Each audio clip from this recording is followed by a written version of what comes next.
We're approaching the late afternoon, July 2nd, 1863. Robert E. Lee's offensive strategy thus far in the Gettysburg campaign has been working very well. Lee's original plan was for an early morning attack on July 2nd. However, significant delays had occurred, and now as we're approaching 4 o'clock, we're coming to that point that Lee has sought.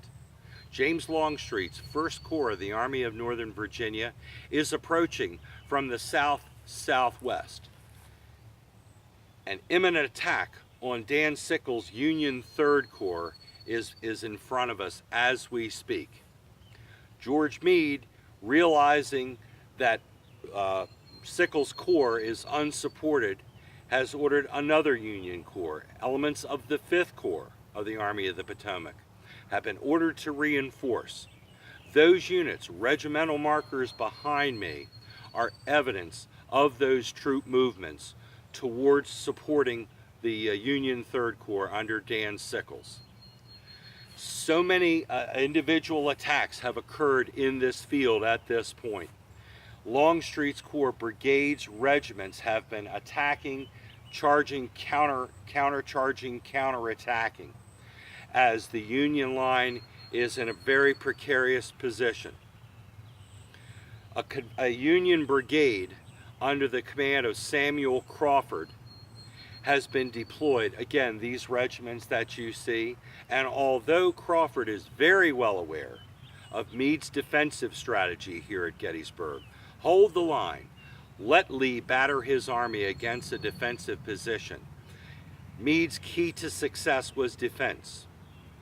But as in so many battles, Crawford understands that the best way sometimes to achieve a successful defensive strategy is to employ tactically offensive moves.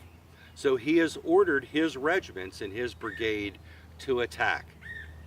Back and forth over what is now known as the wheat field. Crawford's men are successful. They are able to push back successive Confederate attacks and actually help to break up some of the strength of Longstreet's attack. So much so that by the end of the afternoon, Confederate forces do not have enough strength to pierce the offensive their offensive move no longer has the strength to penetrate Meade's defensive line along Cemetery Ridge.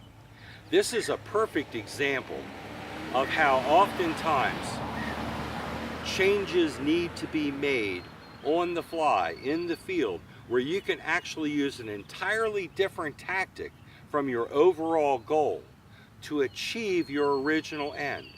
Crawford was very successful in that Longstreet's objective of an offensive penetration of Meade's defense was ultimately unsuccessful on day 2.